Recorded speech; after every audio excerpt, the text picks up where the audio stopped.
রাধা, বটবৃক্ষের বীজ সর্ষের দানার থেকেও ছোট হয়, কিন্তু যখন তা নিজের রূপ ধারণ করে তখন তা বিশাল বৃক্ষের আকার ধারণ করে, যা সহস্র বছর ধরে বেঁচে থাকে, ছায়া প্রদান করে, পাখিদের আশ্রয় প্রদান করে আর দেয় পথচারীদের বিশ্রাম করার স্থান।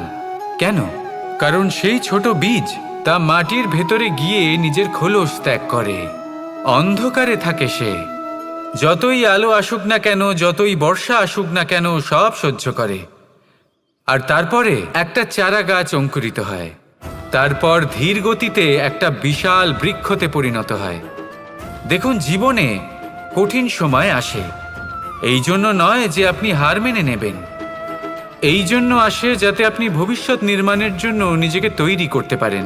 যদি কঠিন সময়ে আপনি ওই বীজের মতো দৃঢ় হয়ে থাকতে পারেন, তাহলে আপনিও একদিন সেই বিশাল বৃক্ষের মতো